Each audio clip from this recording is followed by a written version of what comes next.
Wolfe had been dictating letters to clients we'd rather forget. People who had already paid and didn't deserve another ounce of his vocabulary. He leaned back in the big chair, eyes half closed, fingers tented like a man considering whether words or digestion required more energy. Fritz was in the kitchen rehearsing War with a Duck. I was taking the shorthand, mostly wondering if I could sneak out before Wolfe remembered another paragraph. That was the brownstone in its usual state, calm, civilized, and pointedly dull. Then the doorbell rang. Once, short and hard, the kind that doesn't apologize for existing. Wolfe grunted. Confound it. Could be the postman, I said. He rang yesterday.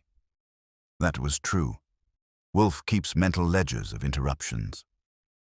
I dropped my pencil, swung off the stool, and headed for the hall, figuring the bell might as well earn its keep.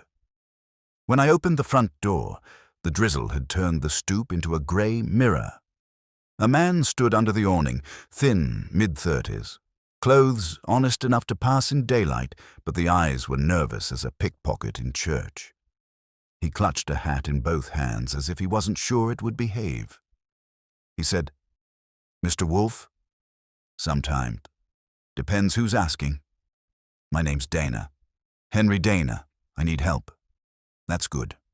I sell it by the yard. Come in." He hesitated like a man judging whether crossing a threshold might be permanent. Then he stepped inside, careful not to drip on the tile. His shoes had been shined recently, by someone else. Back in the office, Wolfe had swiveled halfway toward the door, which for him was a standing ovation. He studied Dana the way a hawk studies something that's trying to look like scenery. I introduced them. Mr. Nero Wolfe, specialist in human inconvenience. Mr. Henry Dana, fresh from the rain. Dana gave a quick nod. "I'm sorry for barging in. I didn't know where else to go." Wolfe made a small motion with 2 fingers. "If apology fed me, sir, I'd be emaciated. Sit down." Dana sat but stayed on the edge, still gripping the hat. "Someone's been following me for 3 days. This morning I found a note under my door. No signature, no handwriting I know, just 4 words.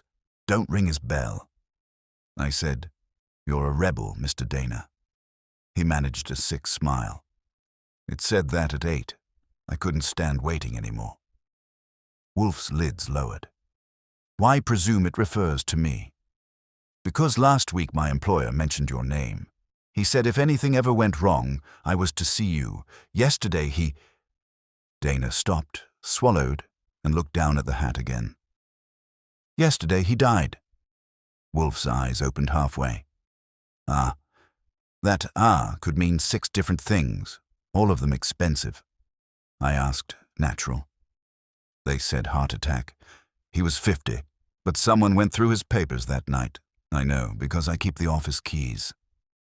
Wolfe shifted slightly, which is equivalent, to another man pacing the floor. "Your occupation?" "I'm the private secretary to Mr. Ellery Grove." Was. He owned Grove Import Company, Midtown. Yesterday morning he called me into his office. He looked frightened. He told me he'd made a mistake. One that could kill him. Before he could explain, his chest tightened. He fell forward. Dana's voice flattened.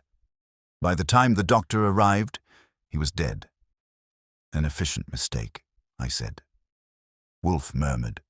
"You found the note this morning. How was it delivered?" "Slipped under my apartment door. No envelope." "You still have it?" "Yes." He handed me a damp folded square. Pencil, block capitals, printed neat enough to make a typewriter jealous. Wolfe said, "Archie." I carried it over. He didn't touch it, just eyed it the way he eyes truffles before commitment. Observe, Archie, the mechanical precision, whoever wrote this rehearsed fear. Dana said, "I thought it meant someone would harm me if I came here. But if they didn't want me to, why warn me?"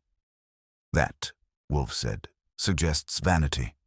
The author wished his threat known."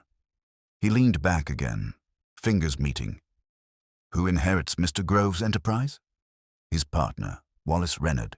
Character? Efficient, careful, smiles at balance sheets. Family? None. Grove was divorced, one daughter abroad. Wolfe grunted. Names, addresses, relationships. Archie will record them. Dana hesitated. I was afraid you'd refuse to see me. Because of the note? Yes. Wolfe's mouth twitched. Sir, I never refuse curiosity, only boredom.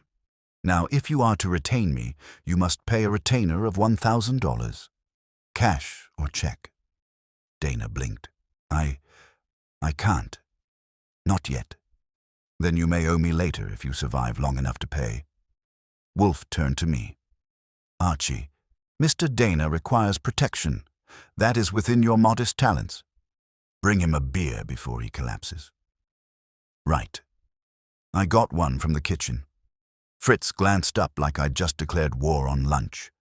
When I returned, Dana had both elbows on his knees and was staring at the carpet as if it might answer.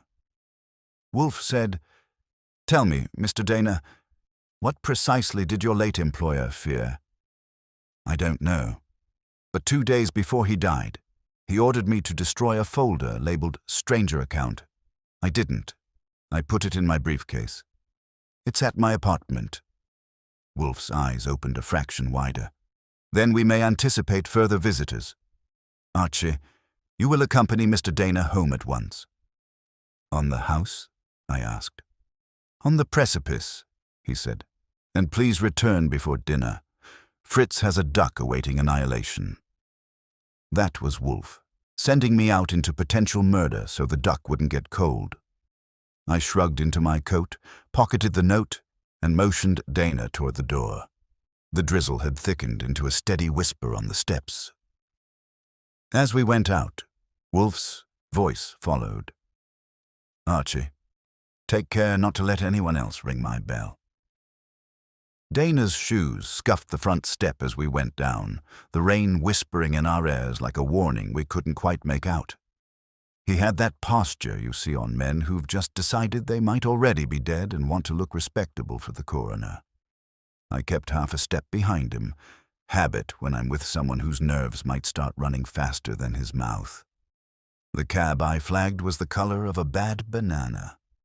We slid in, and I gave the driver the address. Dana wiped his palms on his knees. You really think someone's going to be there? I asked. He didn't answer right away.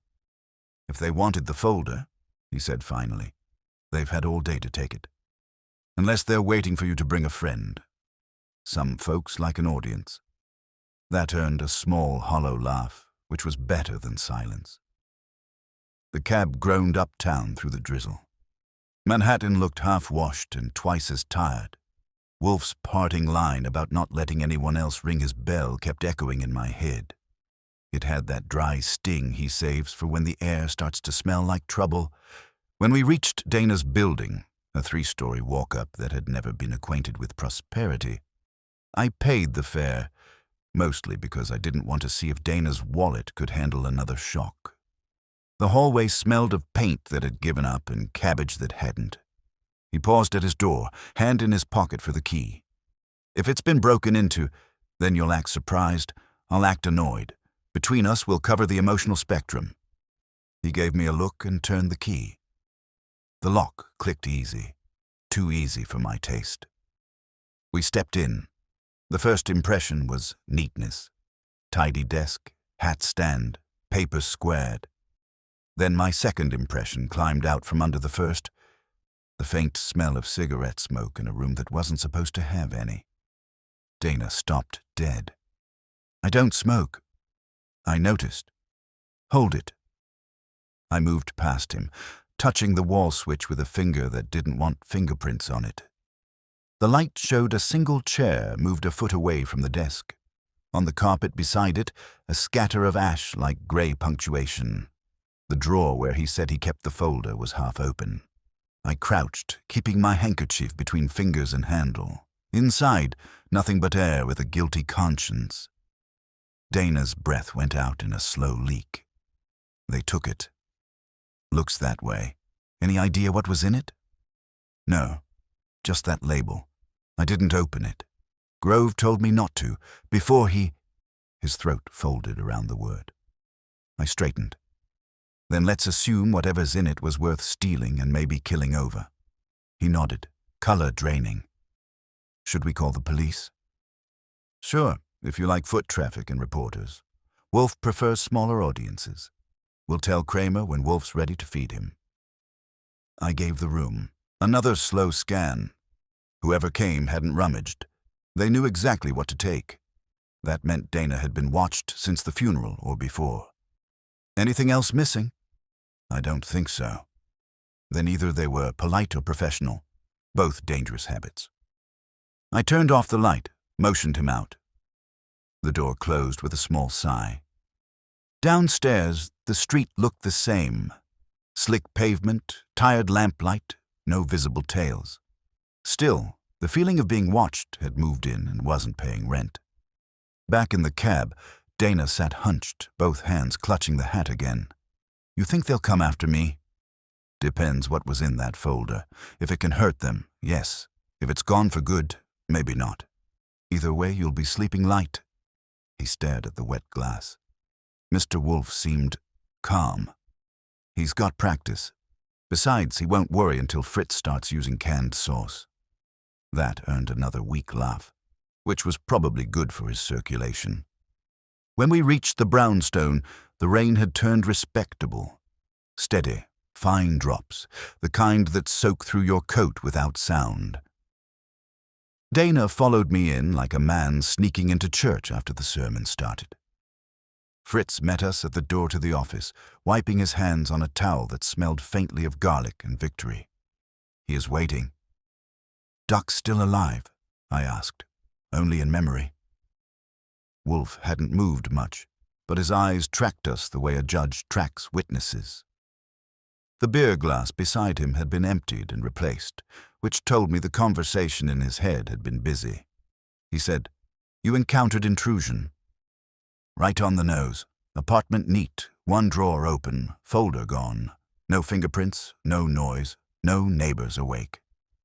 Dana added, "They took exactly what I hid." Of course, Wolfe murmured.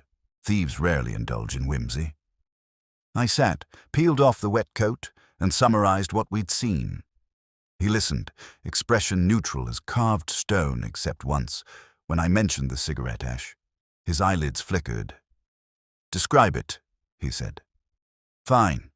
Pale, even. Someone smoked with discipline. Length of ash? 1/2 inch, balanced. Then not nervous, possibly female." Dana blinked. "A woman?" "Why not?" Wolfe said. "The world contains both genders in regrettable proportions. Tell me, did Mr. Grove employ a secretary besides you?" "Yes. Miss Lyle, Constance Lyle. Typist and bookkeeper. Age? 32, maybe. Efficient? Too efficient?" He hesitated. "She was devoted to Mr. Grove." "That word," Wolfe said, "is often used to hide variety." I said, "I can check her background tomorrow if you like." "You will check it tonight," Wolfe said, before enthusiasm fades. "Bring Saul if needed." Dana shifted uneasily. "Should I stay here?" "You must," Wolfe said. "Your apartment is now public property to someone ambitious. Archie will arrange the PIP guest room. Fritz will feed you. It is more than you deserve." I gave Wolfe a look. "You planning to brief me before I sprint into the night?" He took a long, thoughtful sip of beer. "Our thief is deliberate. She, or he, entered a private space, touched nothing but the target, and departed invisibly. That implies knowledge of what to seek and confidence of no interference. Therefore, Mr. Dana's confession to possession was anticipated. Ergo, surveillance preceded his visit here. Ergo again, the note was both warning and test." "A test?" I asked. "Yes. To see whether he obeys fear or curiosity. By coming, he declared himself courageous or desperate. Either quality is baitable." Dana muttered. "Then I've made it worse." "On the contrary," Wolfe said, "you have made it interesting." He turned his head toward me. Archie, bring back the color of Miss Lyle's lipstick if she wears any. It will save me from speculation. That was Wolfe's way of saying I could leave. I went upstairs, found Dana the spare pajamas, and pointed him toward the guest room. When I came back down, Wolfe was already lost in contemplation, his fingers tracing invisible lines on the armrest like he was sketching the culprit's face from memory he hadn't yet earned. I put on my hat. Saul's probably at Rusterman's. If not, I'll sniff him out. Anything else? Only your discretion, which is perishable. Guard it. I nodded and headed out. The street had emptied, but the rain hadn't. A cab drifted by, its tires whispering secrets. I flagged it down, gave the driver Miss Lyle's address from Dana's card file, and leaned back. The night smelled of wet pavement and decisions. Whoever stole that folder had drawn the first move, but I had a feeling Wolfe had already chosen the checkmate. The cab's wipers kept time with my thoughts, which were moving about as fast as molasses in February. Miss Constance Lyle lived in a part of town where the rent didn't apologize but still expected punctuality. I watched the buildings slide by, brownstone faces glistening from rain, a dog trotting with the patience of one who knows nothing improves. When the driver pulled up to the address on Dana's card, the lights from a corner deli spilled across the wet sidewalk. The building was clean enough to suggest either respectable tenants or a strict landlord. I paid the man, stepped out, and caught my reflection in the glass door. Hat, coat, grin rehearsed just enough to pass for casual interest. A single nameplate by the bell. Lyle, C. I pressed it. The buzzer answered with a faint growl, then a woman's voice. Yes? Delivery for Miss Lyle. A pause, then the click of release. I took the stairs 2 at a time, the kind of courtesy that saves explanations. She opened the door before I could knock. Blonde hair, careful as geometry. Eyes the grey-blue shade that goes either cold or kind, depending on who's watching. She wore a robe the color of warm honey and held a cigarette like punctuation. "Mr. Wolfe doesn't deliver," she said. That got my eyebrows up. I didn't mention his name. You didn't have to. You walk like you take dictation from a mountain. Touché. Mind if I come in before your neighbors think you're entertaining delivery boys after midnight? She smiled without showing teeth. I mind everything, but come in. The apartment had 2 rooms and the smell of someone who values order. A stack of business ledgers sat on a small table. Beside them, a framed photo of a Larry Grove in a tuxedo, his smile uncertain. I worked for him, she said, following my glance. In case that's part of the quiz. I figured. Dana told me. Then you're Archie Goodwin. Depends who's asking. But yes. She crossed to the ashtray and tapped her cigarette. The ash didn't tremble. Wolfe had called that one right. So, you're sniffing around the late Mr. Grove's affairs? Part of my charm, I said. We like to start where the air's still warm. She took a drag, studied me through the smoke. And Mr. Wolfe sent you because? Because Mr. Dana thinks somebody borrowed a folder marked stranger account from his apartment. The kind of borrowing that doesn't include a receipt. Her hand paused, then moved again, too smoothly. I don't know what that means. Sure, neither did Grove. Right before he died, he told Dana he'd made a mistake big enough to kill him. You were close enough to hear him breathe wrong. Want to tell me what kind of mistake he meant? Maybe hiring Dana, she said flatly. He was careless. Careless with what? With numbers. With people. That tone had edges. I filed it. You 2 get along? She laughed, a short, bright sound that didn't reach her eyes. We got through the day. Mr. Grove was generous in his way, but I typed too many of his letters to pretend he didn't have interests. Female or financial? Both? They mixed badly. I drifted toward the desk. A fresh ledger lay open, entries neat enough to make Wolfe purr. Mind if I look? Yes. She stubbed out the cigarette. You've been polite. Don't spoil it. All right. Then how about this?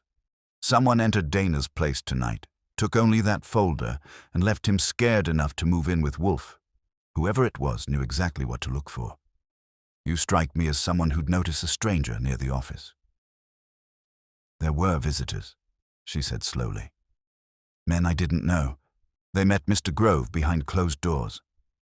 Once I heard the name Reynard, the partner, and something about a shipment that wasn't supposed to exist. Illegal imports? I type invoices, not confessions, but he was nervous last week. He started locking the office safe. And now he's dead. Her eyes narrowed. You think I killed him? I think you're too calm for someone who worked with a man who died in his chair. I've been asked worse questions by better detectives. I doubt that, I said. She smiled again, this time with a small twist. You and your boss want something from me. What? The truth, preferably before someone else decides to remove your ability to speak it. That wiped the smile. She glanced toward the window. The curtains were drawn, but the air shifted in that way you feel when a thought gets ahead of fear. Someone's been outside, she said quietly. I heard steps an hour ago. I thought it was the upstairs neighbor. Maybe it was. Maybe not. Do you lock that window? Usually. I moved to it, checked the latch. Closed. But the sill bore a faint smear. Wet shoe or glove. The rain hadn't reached this side. Who else has keys? Only Mr. Grove, and now Dana. Then someone's picking locks or using duplicates. I looked back at her. If Grove's partner was involved, would you know? Reynard. She shook her head. He handled the big clients. Grove trusted him more than anyone. Trust makes great fertilizer, I said. She drew another cigarette, but didn't light it. If I tell you something, it doesn't leave this room? I can't promise that, but Wolfe doesn't waste gossip. She hesitated, then said, There was a man named Colby, Harlan Colby. He handled overseas accounts. 3 weeks ago, Grove ordered me to cancel his commissions, erase his name from the books. Then he reinstated him 2 days later. They argued in the office until I thought one of them would break something. Colby, I repeated. Huh? Where is he now? I don't know. He hasn't been in since the funeral. I filed the name. And that folder, stranger account. Ring any bells? Only that Grove told me once. Some strangers are more familiar than friends. He said it like a joke, but his hands were shaking. There was a sound from the hall, a step, cautious, rubber sole. She froze. I moved without sound toward the door. Another step. Then the shadow under the crack shifted. Anyone expecting company? I whispered. No. I opened the door fast and low. The hallway was empty, but smelled of damp wool and cigarette smoke, not hers. Downstairs, a door clicked. I caught the echo of feet moving into the street. I turned back to her. You have a back exit? Yes. Kitchen window to the fire escape. Good. You'll use it if anyone knocks. Meanwhile, keep that door bolted and the lights off for 15 minutes after I leave. If Wolfe needs you, I'll find you. She nodded, lips tight. Tell Mr. Wolfe I'm not stupid. I already told him that. He's trying to believe me. I went out, taking the stairs quick. The street was darker than when I'd come. Rain heavier, traffic less. Across the road, a figure moved under a lamp, coat collar up, hat low. He lit a cigarette, watched the flame die, and turned toward a car parked half a block down. I started walking the other way, caught the reflection of the car mirror turning. Tail, definitely. I let him think he had distance while I ducked into a recessed doorway. When he passed, I saw enough.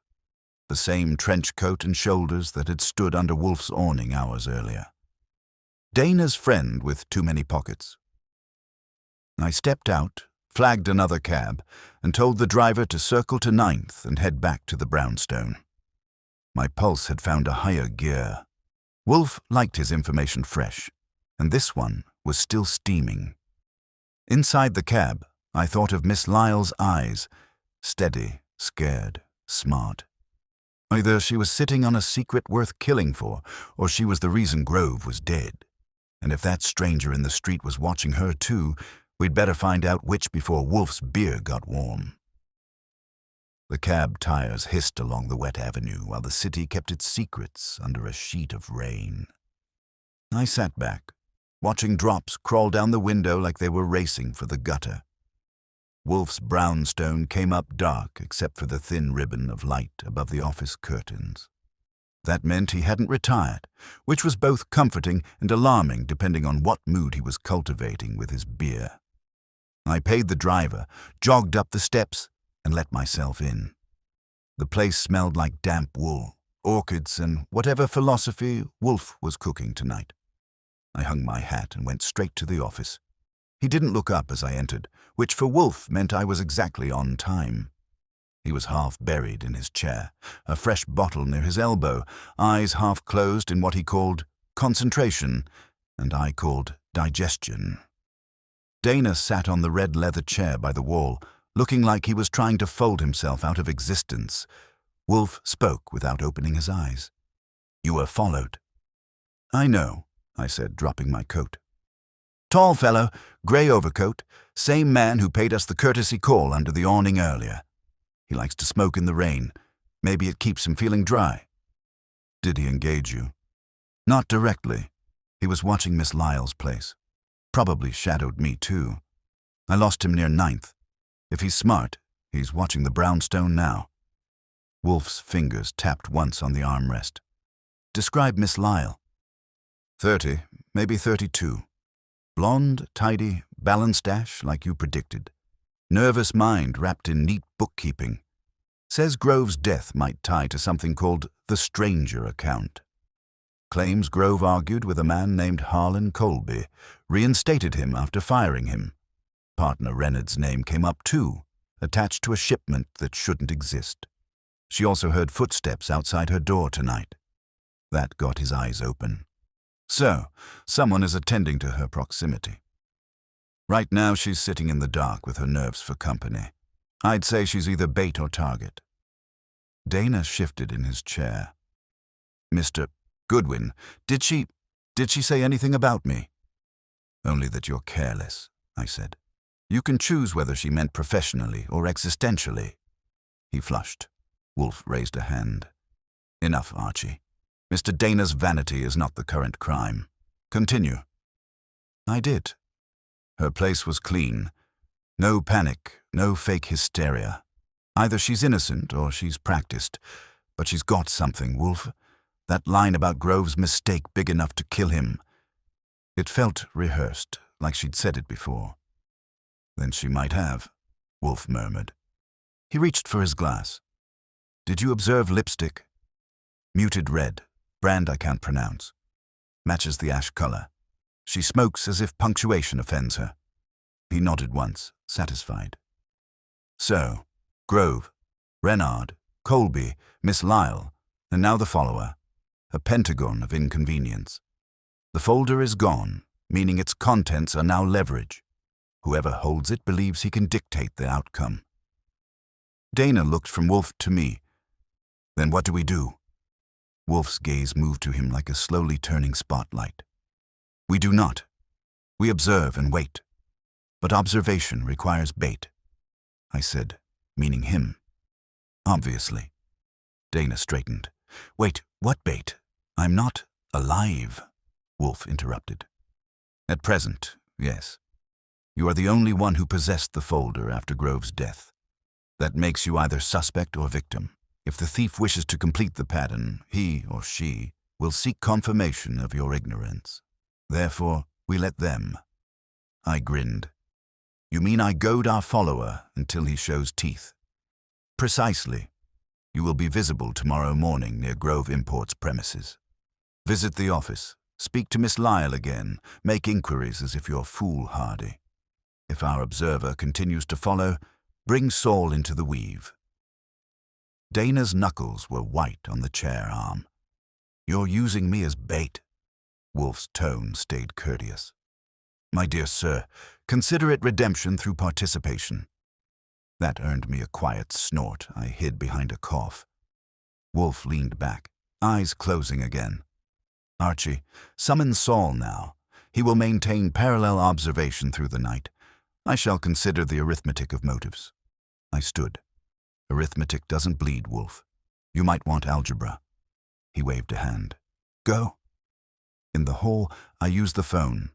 Saul's voice came warm and dry on the other end. "You sound cheerful. That means trouble." "Just our standard brand. Meet me 2 blocks east of Grove Import at 8 sharp. There's a shadow on our tail who likes damp cigarettes and tall coats. Bring your subtlety and maybe a raincoat." "Copy that," he said. "Any shooting?" "Not yet. Wolfe's playing chess. We're just pawns with hats." "Fine. See you at 8. I hung up and went back into the office. Dana hadn't moved. Wolfe hadn't either, but his eyes were somewhere behind the orchids, calculating sin. He said, "Mr. Dana, sleep upstairs. Archie will see you settled. Fritz will lock the door. Should you wake and feel heroic, resist it." Dana managed a nod. I took him up, found him the guest room again, then came back down for a nightcap that I earned by surviving Wolfe's strategy session. He looked up when I returned. "You are restless." "I call it employed." He sighed. "You derive satisfaction from motion. I prefer inference.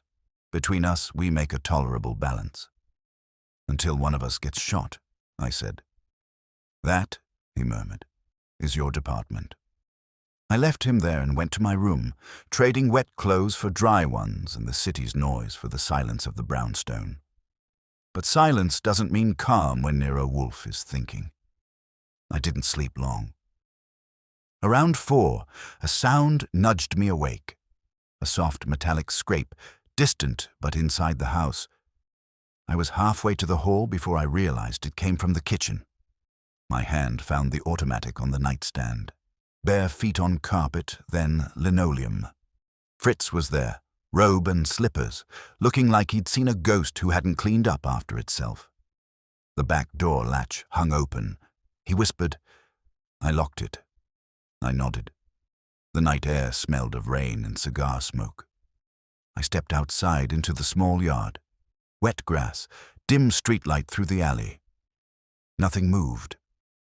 But in the mud by the gate I saw it. A footprint, narrow, deep at the heel, angled as if the owner had been running. I crouched, touched the edge with a finger. Fresh. Less than 15 minutes old. When I went back in, Fritz stood rigid. Should I wake Mr. Wolfe? He's probably awake already. And he was. Wolfe stood in the hall in his robe, looking like an offended emperor. His eyes went to the mud on my fingers. Uninvited company. Someone took a stroll through the yard. Left before making conversation. He considered. That confirms surveillance. They're measuring our vigilance. Or trying the locks. He nodded once. Slow. Then we have achieved relevance. That was Wolfe's idea of excitement. He turned back toward the office. Go to bed, Archie. We'll proceed at dawn. I didn't argue. As I passed the window, the first hint of gray was stretching between the buildings, and somewhere outside, the city exhaled, rain easing, traffic starting. It looked like any other morning except that a man named Grove was dead, a folder had vanished, and someone out there had decided Nero Wolfe's door was worth testing. Wolfe didn't wait for dawn to look offended at it. He was already in the office when I came down, robe replaced by brown suit and yellow shirt that glared at the gray morning like a challenge. The breakfast tray sat beside him, untouched except for one empty cup, which meant he was already past the thinking stage and into the plotting stage. Fritz hovered in the doorway, with an expression usually reserved for men who find their souffle, talking back. Wolfe glanced up. You slept? Between creaks, I said. Our night visitor didn't leave a calling card, but he's got a heel strike like a soldier. Narrow shoe, maybe size 10. I'd say he's fit enough to deserve the trouble we'll give him. That will suffice, Wolfe said. Mr. Dana? Still upstairs, Fritz said. Breakfast tray untouched. Send it up again. If he continues refusing sustenance, the case will end prematurely. Fritz vanished to enforced nutrition. I poured myself coffee, feeling Wolfe's eyes like twin ledgers balancing my sins. I spoke with Saul at 6, he said. He was already near Grove Import. He reports movement inside despite the hour. Cleaning crew? He doubts it.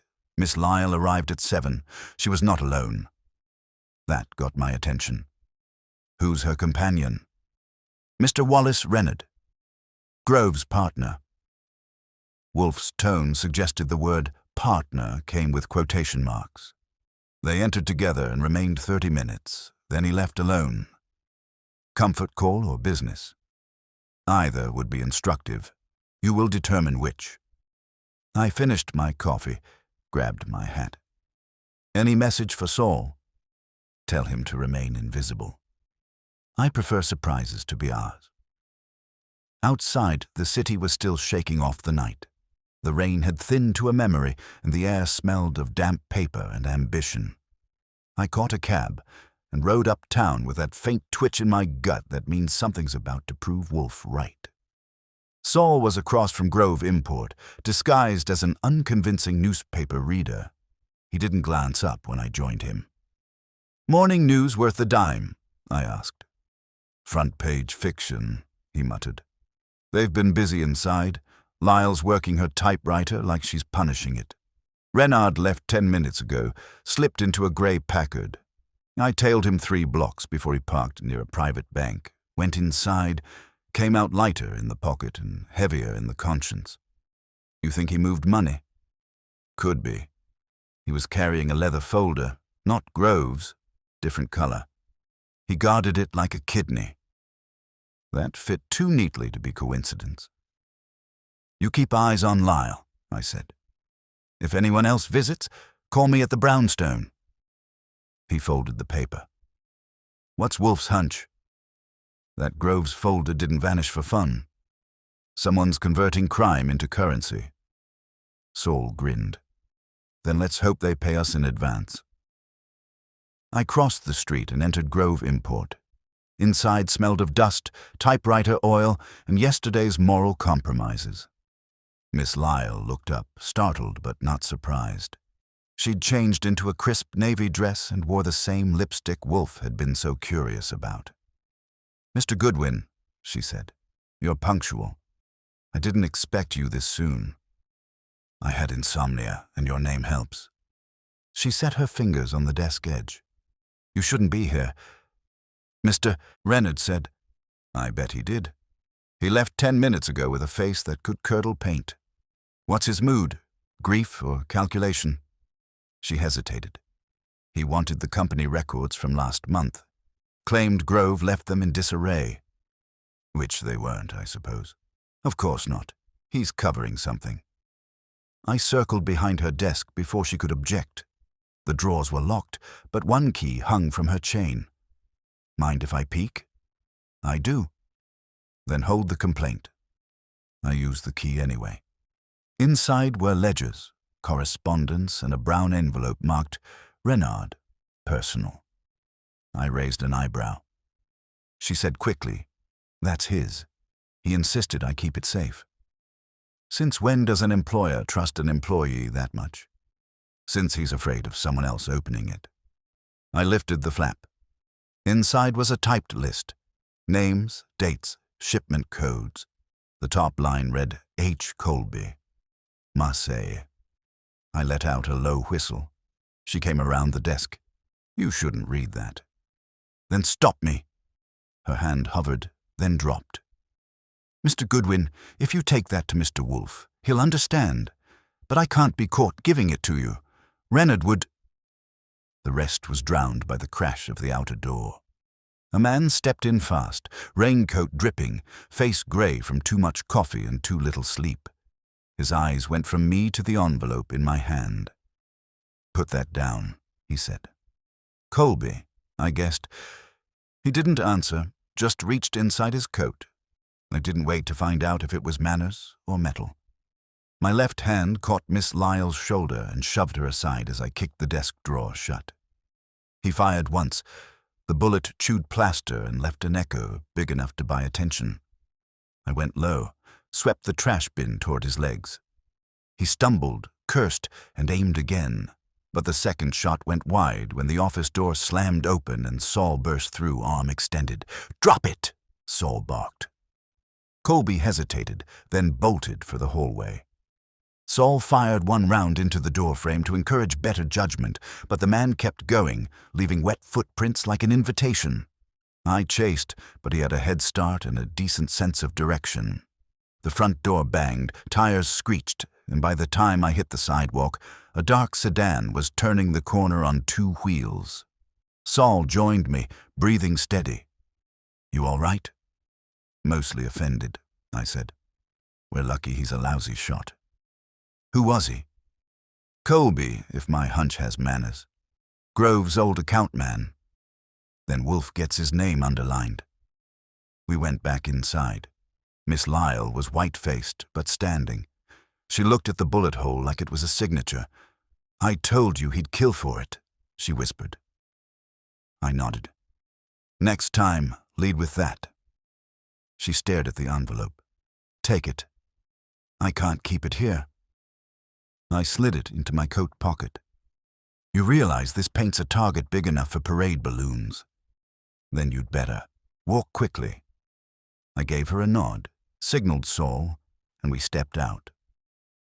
He peeled off to report to Wolfe, and I took the cab that always seems to appear when trouble does. The ride back felt shorter than it should have.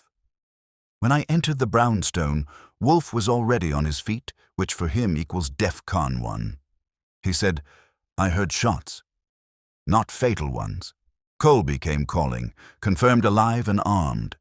Miss Lyle handed us this before he could finish redecorating her wall. I placed the envelope on his desk. Wolfe opened it, eyes sliding over the list like they were reading Morse code. Marseille, import routes, payments through a Swiss intermediary. What? He looked up. Mr. Grove's company was laundering contraband. Rare stones, perhaps, or unregistered goods. The stranger account was the ledger of their complicity. Whoever possesses it controls the liability. Colby desires immunity. Reynard desires silence. Miss Lyle desires survival. And Dana. "Dana desires explanation," Wolfe said. "Summon him. The game accelerates." He lifted the list with 2 fingers, almost gently. "Our stranger," he murmured, "has stopped watching and started killing. That, Archie, means he's frightened. And frightened men make mistakes." I finished. He nodded. "Yes, find me his next one." Wolfe didn't need to raise his voice. When he said, "Summon him," the air already knew I'd move.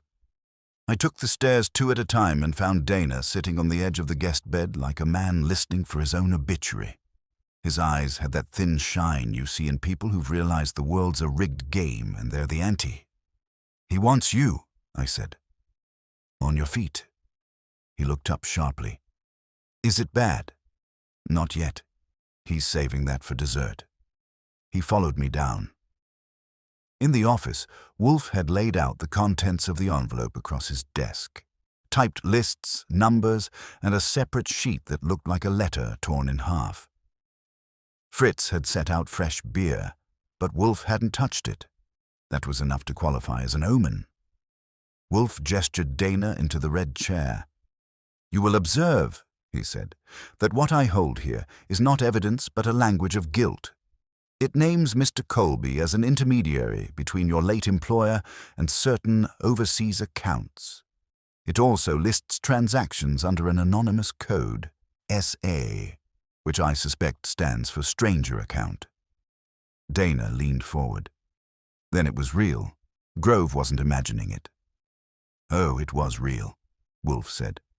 "And sufficiently valuable that men are now shooting at typists and testing my locks." I added, "Colby made a personal appearance at Grove Import. He's got an aim like a drunk moth, but enthusiasm to spare. Saul nearly clipped his coat buttons. That earned Wolfe a twitch of the mouth. So he's active. Good. Fear sharpens foolishness. He pushed one of the pages toward Dana. Do you recognize these code? Numbers? Dana scanned them. I typed some of them. Freight invoices, overseas shipments, but the destinations don't match any regular clients. Grove handled those himself. I just prepared the forms. Indeed, Wolfe murmured. That implies he kept the nature of his enterprise hidden even from you, though not from Reynard. The partner's early visit to Miss Lyle this morning confirms coordination. Maybe they were both in it, I said. Grove gets cold feet, wants to back out. Reynard and Colby decide to keep the profits and bury the liability. A tidy speculation, Wolfe said.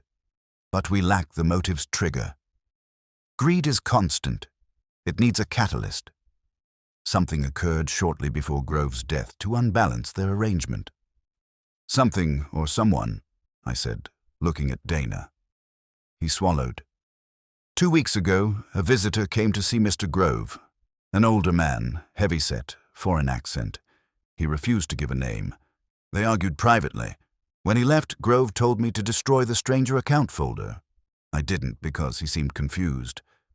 Wolfe's eyes brightened slightly. Describe him. Tall, grey suit, scar above his left eyebrow. He carried a cane with a gold handle. I whistled softly. That sounds like our trench coat friend, minus the cane, plus the attitude. Wolfe's gaze turned inward. Mr. Grove's foreign contact discovered treachery, confronted him, and departed unsatisfied. The next morning, Grove dies. The contact remains, seeking either the folder or vengeance. A trifling deduction, but instructive. Dana's voice cracked. Then who sent the warning note to me? Perhaps the same man, Wolfe said, if he wished to keep me uninvolved, or Reynard to frighten you into silence. He sighed. We now have more suspects than chairs. I said, you could always stand. He ignored me and rang for Fritz. Inform Mr. Saul Panzer that I require him here immediately. He will bring his observations of Mr. Reynard's movements. Then, Archie, you will invite Inspector Kramer to grace us with his skepticism. The sooner the police intrude, the faster the guilty grow careless. Kramer will love that, I muttered, but I went to the phone. The inspector answered himself, voice like sandpaper dipped in vinegar. Goodwin, what hole have you dug now? No holes, Inspector. Just footprints. We've got a dead importer, a vanishing ledger, and a suspect who fires without checking for witnesses. Wolfe says you're invited. Wolfe's invites cost me ulcers, Kramer growled. I'll be there in half an hour. Bring your charm, I said, and hung up. By the time Saul arrived, Wolfe had finished aligning the papers like soldiers and was back in command posture, hands tented, expression neutral, meaning he was pleased and wouldn't admit it. Saul's coat was damp again. Apparently the man made rain follow him. He said, Reynard left the bank at 9:15, went to a cafe, met Colby. They argued for 5 minutes, quiet but sharp. Then Reynard handed him an envelope. Colby counted something and both split. Reynard east, Colby west. Money transfer, I said. Or payoff, Saul replied. Reynard looked scared, not greedy. Wolfe nodded. That confirms my earlier inference. Reynard is now financing silence. Mr. Colby intends to monetize the stranger account, threatening exposure of Grove's smuggling to whomever financed it. Meaning the grey-suited foreigner, I said. Undoubtedly. The scar is a convenient identifier. The bell rang before Wolfe could continue. Kramer entered with a scowl big enough to deserve its own precinct. He shook his hat dry and looked at the papers on the desk like they'd been left there just to ruin his morning. Another private circus, he said. What's the act this time? Wolfe gestured lazily. Inspector, you're investigating the death of Mr. Ellery Grove, certified as cardiac arrest. I submit that his heart was not the organ of interest. Murder, by stress or by substance, remains possible. The motive, concealment of illicit trade. Kramer's jaw set. You've got proof of that? In embryo, Wolfe said, but you will assist the birth. I stepped in before Kramer could explode. We've got names. Reynard, Colby, a foreign contact with a scar and cane, and Miss Lyle, who's still vertical despite near ventilation by bullet. The stranger account ties them all. Kramer eyed me, then Wolfe. You're saying Grove ran an illegal import racket and someone bumped him when he tried to pull out? I'm suggesting it, Wolfe corrected.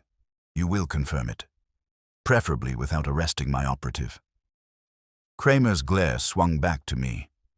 Which operative almost got shot? That'd be me, I said. Don't worry, my insurance is paid up. He grunted. All right, Wolfe, you've got my curiosity. But if this turns into another of your parlor sermons, I'll close the book with you in it. Delightful imagery, Wolfe murmured. I never attend church, Inspector, but I do preside. That ended the warm-up. Kramer took the list, muttered under his breath, and told Saul to keep an eye on Colby. Then he left with the papers and his patience barely intact. When the door shut, Wolfe finally reached for his beer. He drank half the glass, set it down, and exhaled through his nose like a steam vent. We have achieved discomfort on multiple fronts, he said. Good. They will soon seek relief. I leaned against the desk. And us? We wait. Colby's desperation will grow. Mr. Reynard's fear will push him toward error, and the scarred stranger, deprived of certainty, will emerge from shadow. Dana looked pale again. And if he comes here? Then, Wolfe said calmly, we will not open the door.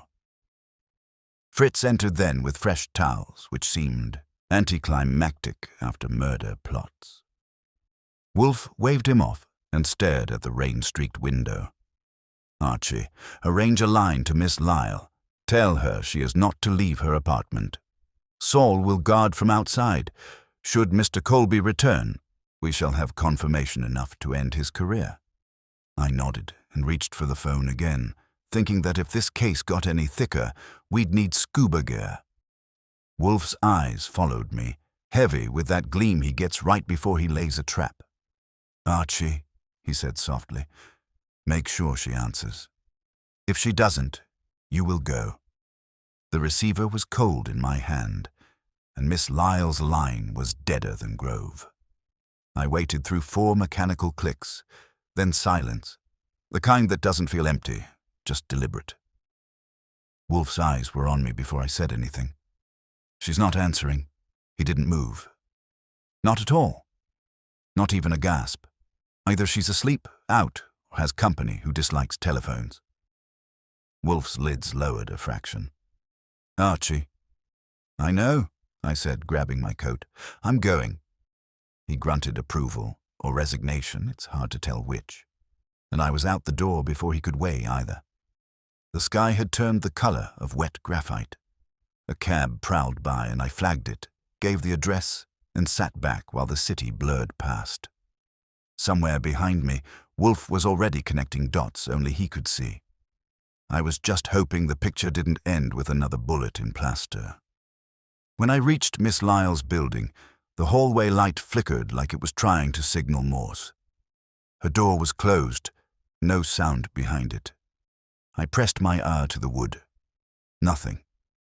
I tried the handle, locked. I knocked twice, soft enough not to wake neighbors, loud enough for a conscience. No answer. I crouched, fished the pick set from my pocket, and worked the lock. It clicked on the second try. Wolfe always says locksmithing is a vulgar art, but it beats funeral arrangements. Inside, the room smelled wrong. Not death. Something cooler. Like perfume over spilled ink. The desk lamp was still on, paper scattered as if she'd stood up too fast. Her handbag sat open on the chair, but her coat was gone. Miss Lyle? The apartment didn't answer, but the floorboards did. A faint creak behind the curtain near the kitchen door. I moved fast, caught the fabric in one hand, and yanked it aside. Saul Panzer blinked at me. "Good grief," I said. "You trying to get yourself ventilated?" He straightened, unbothered. "I was about to call you. She's gone." I noticed. 15 minutes ago, he said. "She left with someone. I was covering the rear entrance. A car pulled up, dark sedan, 2 men inside. She came down in a hurry, no coat, just a handbag. One of them helped her in like it was rehearsed. License plate, covered in mud. Intentional." I muttered something that would have made Fritz faint. Could you see either of their faces? The driver wore a hat low. The passenger was Colby. That name hung in the air like the smell of cordite. "So she didn't run away," I said. "She was picked up by the guy who tried to kill her yesterday."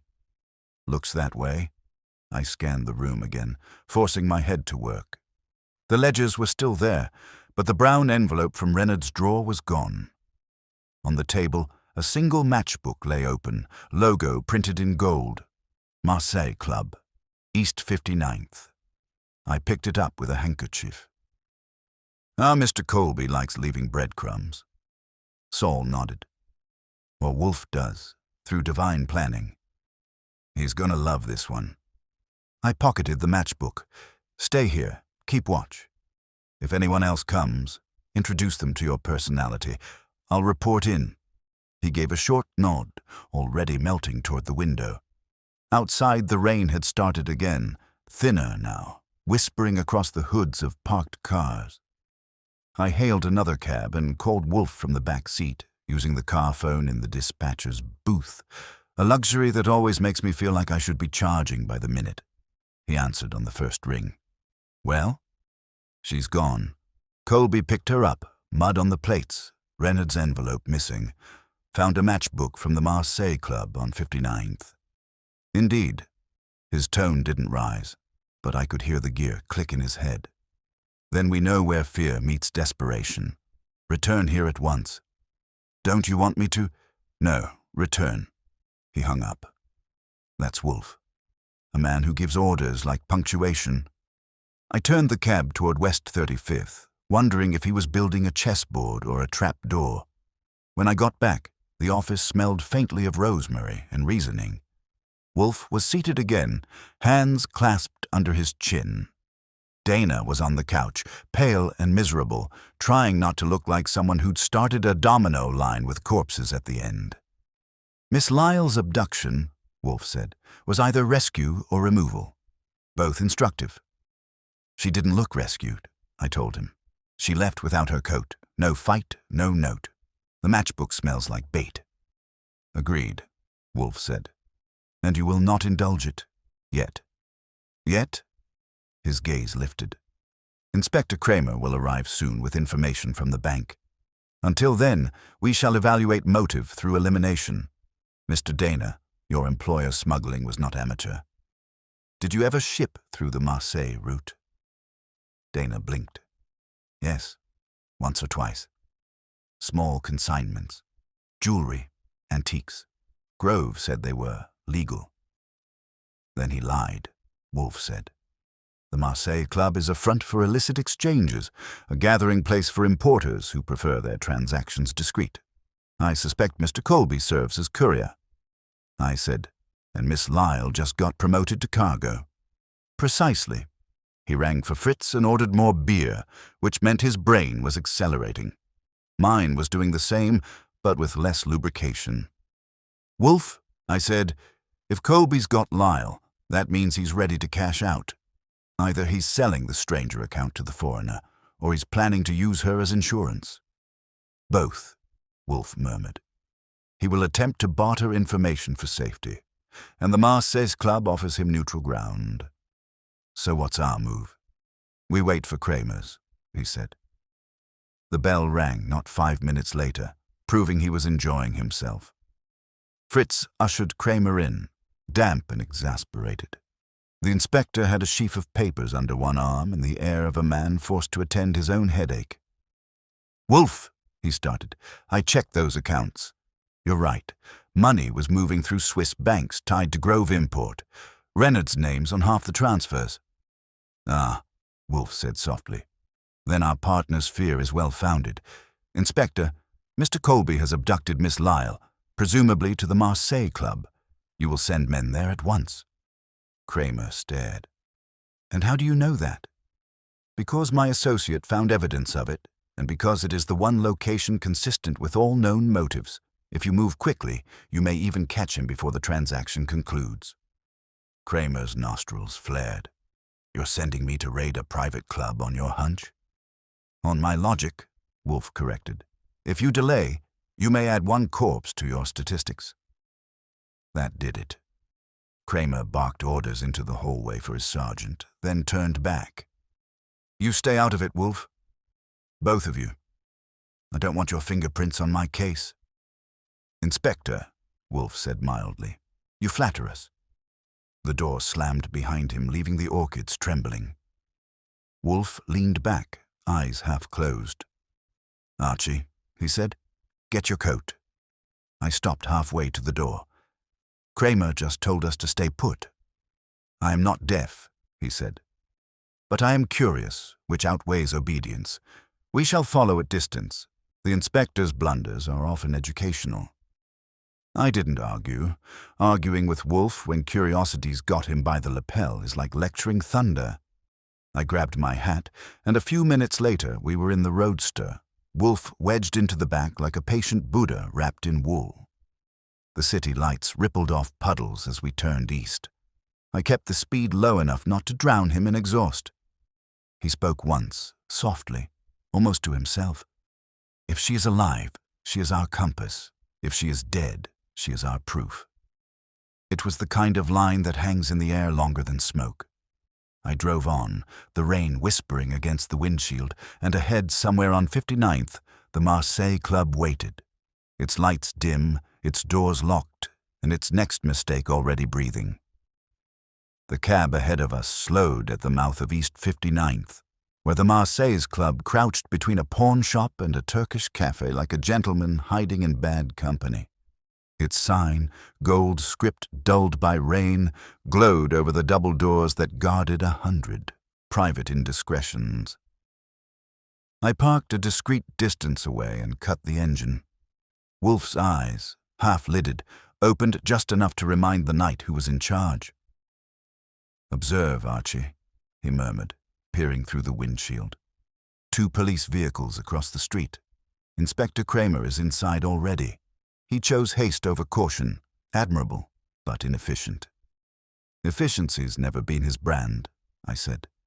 "You want to go in or just gloat from the curb?"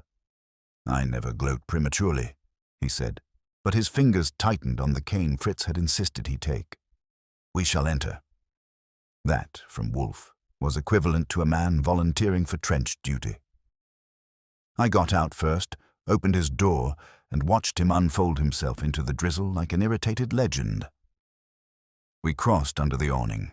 A uniformed officer moved to block us until Wolfe said, "Mr. Nero Wolfe," in a tone that made introductions redundant. The man stepped aside. Inside, the club smelled of cigar smoke, brandy, and secrecy. Kramer was near the bar, hat off, chewing on his cigar as if it had wronged him. 2 of his men were corralling a tall, sharp-boned man in a wrinkled suit, Colby.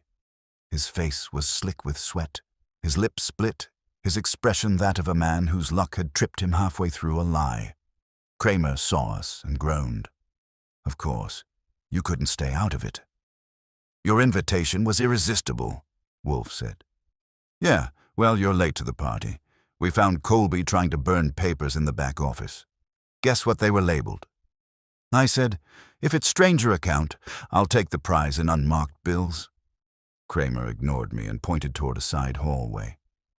"There's a woman back there. Miss Lyle. Shaken but breathing. Says Colby was going to trade the folder to some foreign buyer who didn't show. We're still looking for him." Wolfe's eyes moved, slow and sure. "And Mr. Reynard?"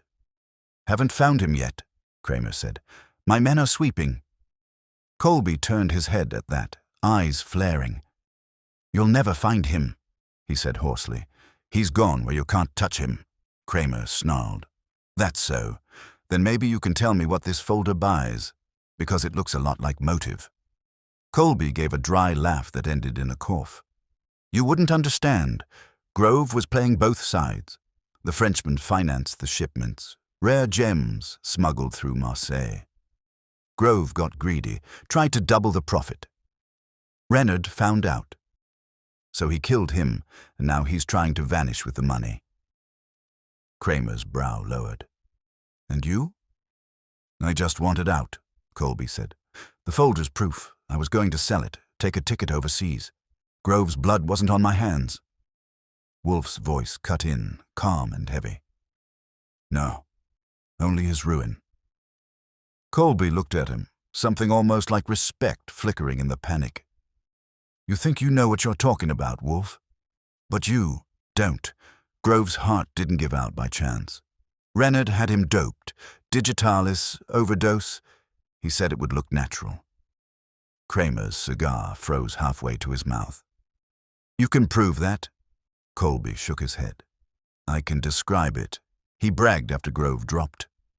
"Then where's Reynard?" I asked. Colby's grin was thin. "Ask the river." That line settled into the air like a lead coin. Kramer signaled to his men. "Take him down to the car. We'll test that confession against something that bleeds." The uniforms marched Colby out. Wolfe moved toward the back hallway without waiting for permission, his cane ticking against the tiles like a metronome for bad omens. I followed because that's my profession, following genius into stupidity. Miss Lyle was seated in a small lounge, wrapped in a police blanket that didn't go with her lipstick. Her hands trembled around a cup of untouched coffee. She looked up at Wolfe, eyes wide, voice faint. "I thought he'd kill me. He said if the buyer didn't come, he'd use me instead." "You are fortunate he prefers money to cruelty," Wolfe said. "Do you know this buyer's name?" She shook her head. "Just the man from Marseille." Colby said he'd recognize him by the scar on his brow. I said, "That scar's been making the rounds like a celebrity."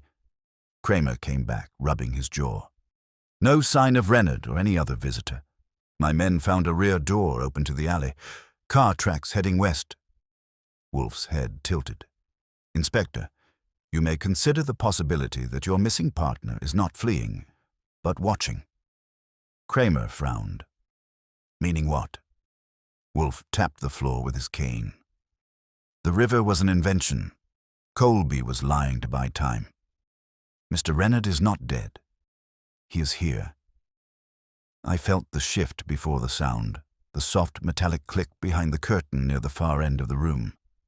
My gun was out a second before the shadow moved. The curtain jerked back and a figure stepped out. Reynard, pale and tight-lipped, a revolver trembling in his hand. "Put it down," I said. He didn't. His eyes were locked on Wolfe. "You're too clever for your own good." Wolfe's tone didn't change. "Mr. Reynard, you have one bullet too few to resolve your position. Surrender it." Reynard's laugh was short and cracked. "You think I killed Grove? He was going to expose me. The Frenchman threatened to ruin us both. I was cleaning up his mess. Then that fool Colby panicked and made it worse." Kramer stepped forward. "You just confessed." "I confessed to survival," Reynard barked. "Grove took the digitalis himself. He couldn't stand facing what he'd done. I only—" The gun wavered. For a heartbeat, I thought he might drop it. Then a flash tore through the room, loud, hot, close. I hit the floor, dragging Miss Lyle with me.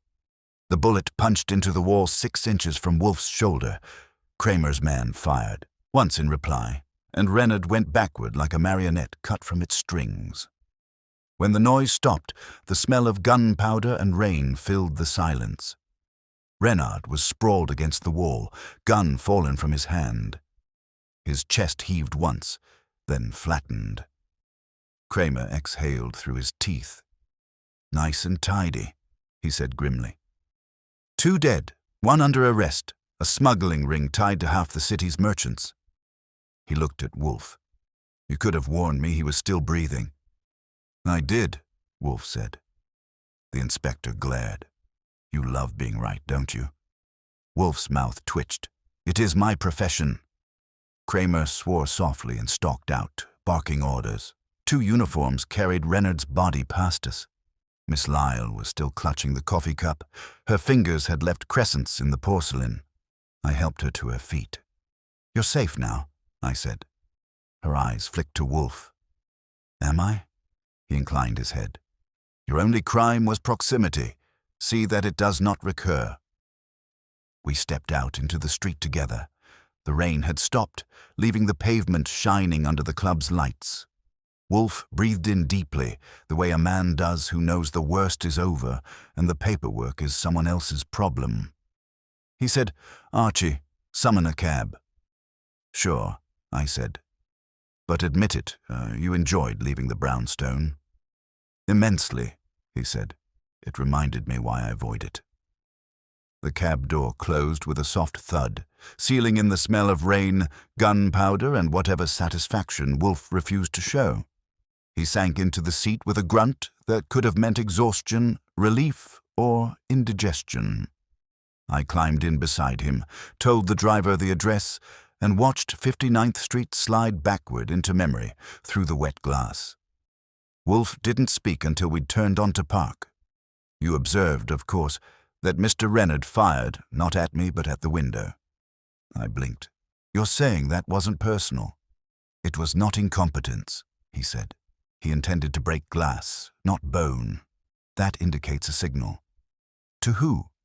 "The man who financed them, the scarred foreigner, the one whose presence remains unaccounted for." I frowned. Kramer's boys swept the place clean. If the man was there, he'd be cuffed by now. "Inspector Kramer," Wolfe said dryly, "is a blunt instrument. The scarred man would have departed the moment his purchase collapsed. Renard's death confirmed it. Yet if he is still in New York, he will not abandon the investment. He will attempt retrieval." "Retrieval of what?" The folder's ashes. "Of its twin," Wolfe said. "Mr. Grove was not stupid. He would never carry one copy of a record that could ruin him. He duplicated it." That made my stomach do a small, unpleasant twist. "Then we're still in business." "We have been since the doorbell rang," Wolfe said. He leaned back, eyes half closed again. "We return to the brownstone, there we shall. Consider where a dead man hides his insurance." The driver took a corner too sharply, and Wolfe hissed like a cat dunked in water. I apologized to him on behalf of humanity and focused on the street ahead. Somewhere behind us, a black sedan drifted into the same lane and stayed there.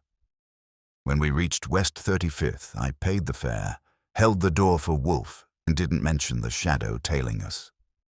He hated being followed almost as much as he hated moving. Inside the brownstone, Fritz had anticipated our resurrection with beer and roast beef sandwiches. Dana was still awake in the office, face gray but eyes wide. He stood when Wolfe entered. "It's over." "Hardly," Wolfe said, lowering himself into the chair with monumental weariness. "Reynard and Colby are gone, but their patron remains. Tell me, Mr. Dana, did Mr. Grove ever refer to a duplicate account or a secondary record?" Dana frowned. "No, but he had a habit of writing notes to himself, phrases, reminders, then tearing them up. Fritz once swept some pieces off the rug in your office. He called it compulsive." Wolfe's eyebrows rose. "Indeed. Archie, the fragments in the wastebasket from our initial meeting, are they still there?" I blinked. "You mean the scraps from the morning he came in?" "Precisely." I headed to the kitchen, praying Fritz hadn't already done his ritual cleanliness. Miraculously, the bag was still in the bin. I brought it back. Wolfe unfolded the pieces like relics. There were bits of Grove's handwriting, jagged edges of sentences. Second file. Safe below, and mirror. Not same. Wolfe's nostrils flared. "Below," he murmured, a word chosen deliberately. Mr. Grove's company maintained an import warehouse. The basement, I presume, contained more than dust. Dana looked stricken. The police sealed it after his death. Wolfe turned to me. Then we shall unseal it. You planning to charm the guard? Or shall I bring bribes? Neither. You will bring intelligence. Go now, before the police rediscover initiative. Of course, I said. Nothing like a midnight stroll through smuggler's storage to keep the blood flowing. He didn't smile. Do not go alone. Take Saul. I left before he could change take to drag. Saul answered on the first ring, and 20 minutes later his Plymouth pulled up to the curb. The Grove Import warehouse crouched on the East River like an old dog guarding stolen bones. The padlock on the side door gleamed too new to be innocent. Saul worked it open without comment. Inside, the place smelled of damp wood and salt air. My flashlight carved slices through the dark. Stacked crates, overturned barrels, the ghosts of invoices. Saul moved ahead, eyes sharp, steps quiet. Basement's through here, he whispered.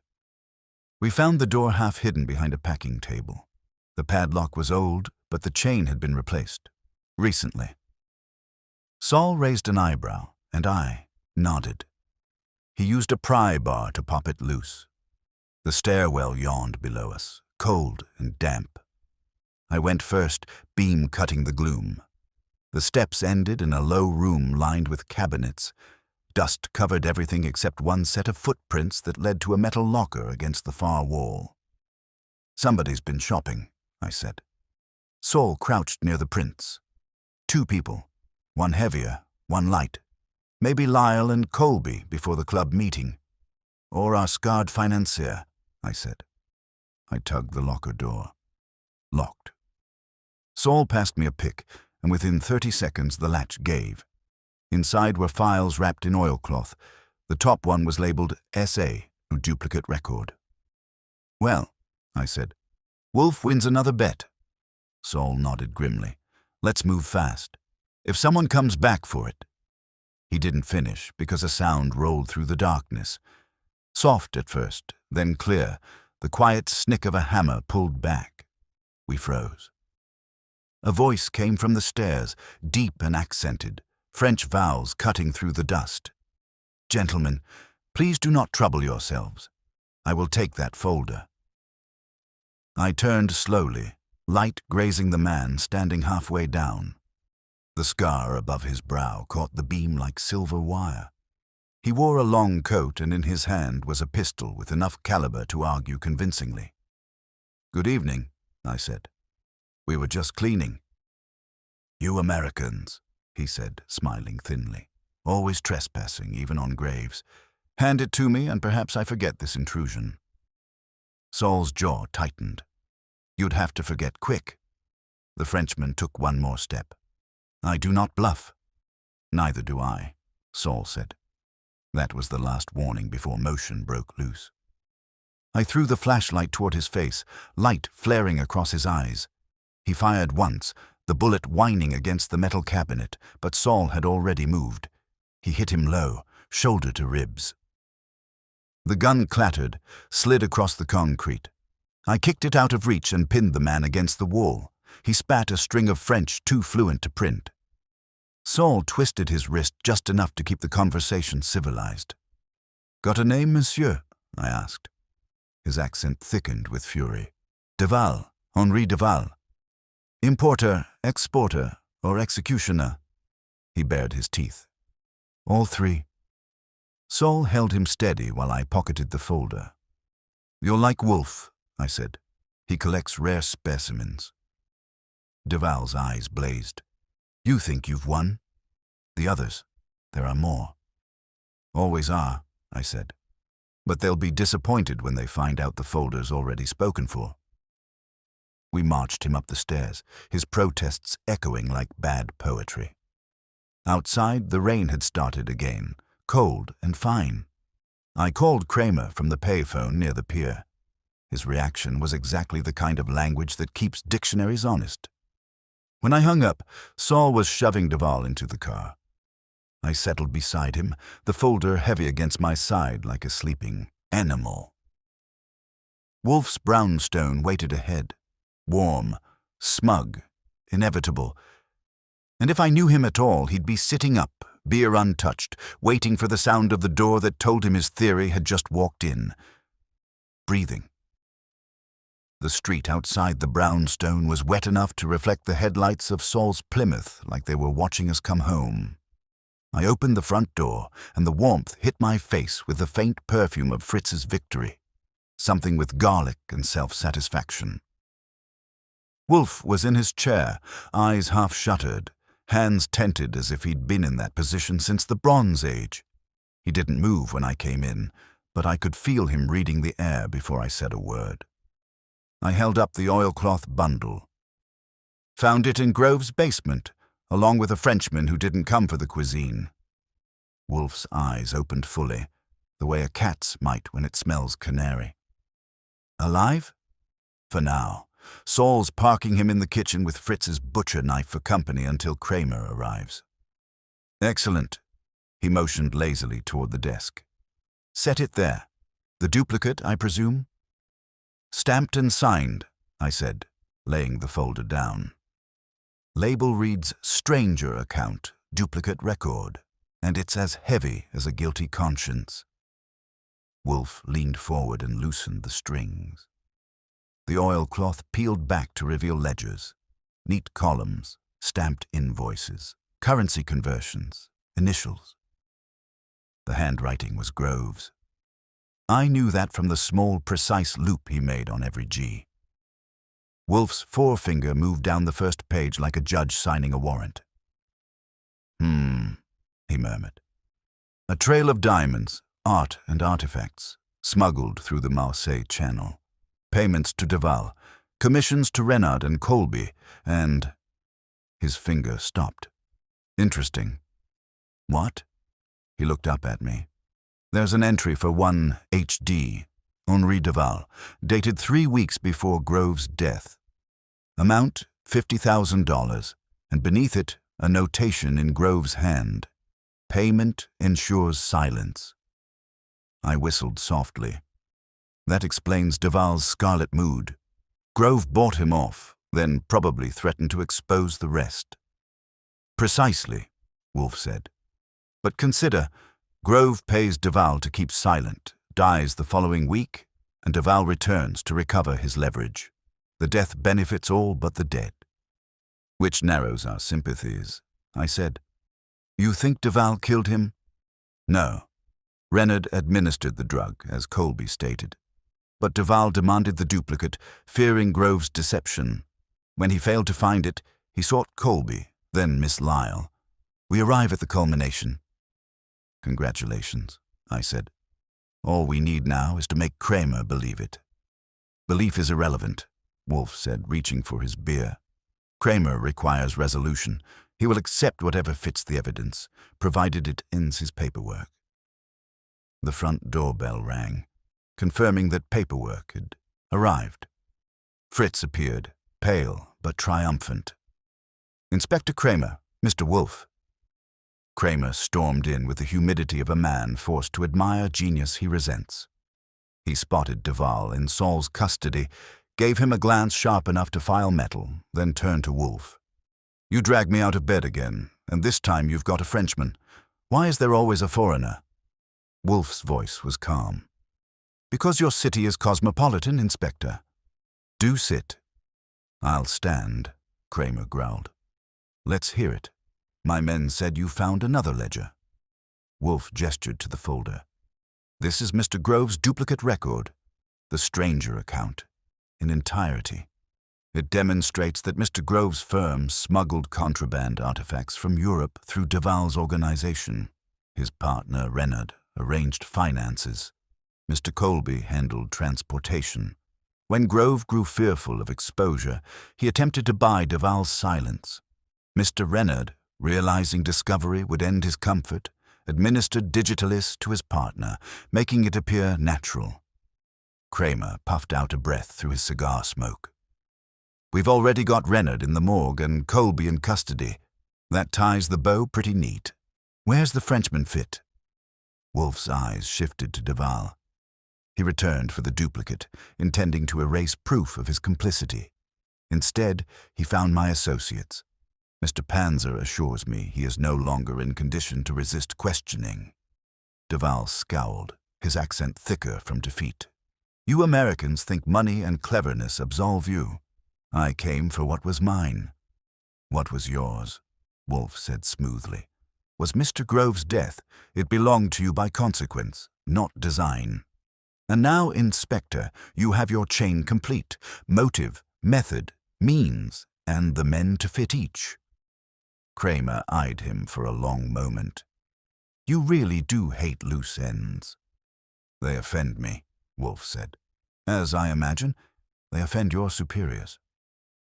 Kramer turned toward Saul, who was still keeping Duval under casual surveillance. Get him downtown. We'll test his story against what's left of Colby's. And Wolfe, he paused at the door. If there's one more corpse tied to this, I'm billing you for funerals. Do, Wolfe said mildly. I will pay in logic. When they were gone, the brownstone exhaled into silence. Wolfe set the folder aside as if it might stain the desk. I poured 2 glasses of brandy because beer wasn't enough for midnight logic. He accepted his with a nod. You have performed adequately. Coming from you, that's practically a testimonial, I said. But I'm still not clear why Grove sent Dana to you. The man didn't even know what he was carrying. Wolfe took a sip. You overlook one detail. Grove knew he was dying. He trusted neither Reynard nor Colby. Sending Mr. Dana here ensured that the disturbance of his death would reach me, and that the truth, sooner or later, would ring my bell. Which it did, I said. Literally. Indeed. He leaned back, eyes half-lidded again. The only uncalculated element was the folder's location. Grove hid it well enough to delay even Mr. Duval. That delay cost 2 lives and, incidentally, solved the problem for us. That's an elegant way to say, we got lucky. Luck, Wolfe said, is merely logic in disguise. The clock ticked, soft and precise. Outside, the last of the rain hissed on the street. Fritz entered quietly to clear the tray, then retreated, leaving the faintest smell of roast and triumph. Wolfe lifted his glass. To the stranger account. I clinked mine against his. And to the stranger who rang the doorbell. His lips twitched. Without him, we would have had an uneventful week. Intolerable thought. I grinned. Don't worry, there's always another doorbell. He sighed contentedly, which for Wolfe is the sound of curtains closing. He took another slow sip, eyes drifting toward the orchids beyond the glass. Archie, he said finally, lock the doors. I've had enough visitors. Morning slipped quietly into the office, tracing a line of gold across Wolfe's desk until it caught the corner of the folder. The stranger account, now closed, heavy with everything it had cost. The house had that stillness that comes only after the night storm. From the kitchen drifted Fritz's morning routine, soft clatter, low hum, peace restored. Wolfe hadn't left his chair. He'd spent the hours reading the ledger cover to cover, his expression unmoved except for the faint compression at the corners of his mouth, his version of triumph. I came in with coffee and the newspaper. You made page 1, I said, setting it down. Kramer's taking bows like he built the case himself. Wolfe didn't glance at it. Let him. He needs a hobby. Dana's still upstairs, I said. Out cold. Fritz swears he's feeding him as soon as he wakes. Good, Wolfe murmured. He's earned rest, if not comprehension. Loyalty, Archie, is a virtue best spent on the living. I grinned. You'd hate to admit it, but without his panic, none of this would have landed on our doorstep. That, too, was efficient chance. The doorbell rang. Fritz appeared and announced Kramer like it was bad weather returning too soon. The inspector came in with his hat under one arm, eyes red from sleep and irritation. Wolfe, he said, your Frenchman sang like a choir. We've got the smuggling proof, the confession, and a mountain of paperwork I didn't ask for. Grove's mess is officially over." "Excellent," Wolfe said. "And Miss Lyle?" "She's walking. Turns out she only covered for Colby out of fear. She's clean." "As I said she would be." Kramer ignored that. "You happy now?" "Inspector, happiness is a vulgar objective. I'm merely finished." He gave me a look that said he'd like to finish us both. "Then I'm done here." He turned for the door, paused. "For what it's worth, good work. Don't make me repeat it." Wolfe inclined his head. "I wouldn't dream of it." When Kramer left, the air felt lighter. Wolfe reached for his beer. I leaned on the desk. "So that's it. Grove buys silence. Renaud panics. Colby schemes, and Daval cleans up the scraps. All because one dead man couldn't trust his friends." "Trust," Wolfe said, "is always the first casualty of ambition." He drank, set the glass down. Grove's fortune, his guilt, his death, all were transactions. Men confuse secrecy with safety. It's a miscalculation I've never shared. I nodded. "And yet you're keeping that folder." He looked at me. Not sharply, just knowingly. "You noticed? You hid the real one, didn't you?" His mouth curved almost imperceptibly. "Kramer has a duplicate. The genuine record is secured here. Some knowledge shouldn't wander through public offices. It tempts revision." I chuckled. "So we're guardians of contraband justice. Not bad for a night's work." "An apt description," he said, "though you might skip the adjective contraband if you quote me." Fritz entered with the breakfast tray. Eggs, toast, and Wolfe's mood made edible. He served in silence and left us to it. Wolfe said, "You see, Archie, the world relies on men like Mr. Grove to illustrate folly. Without them, our profession would starve." "Yeah," I said, pouring more coffee. "But I wouldn't mind a few weeks without anyone dying over export licenses." "You ask the impossible." I took a sip, letting the warmth chase off the night. "You realize all this started with a doorbell?" "It usually does," Wolfe said. "Think you'll answer the next one?" He gave a small snort. "No, you will." "Then I hope it's the mailman." He lifted his beer in mock salute. "Heaven forbid." The radiator clicked softly, the orchids caught a thread of sunlight, and the room felt for once exactly balanced. The brownstone at peace, Nero Wolfe restored to his chair, and the world outside waiting for its next mistake.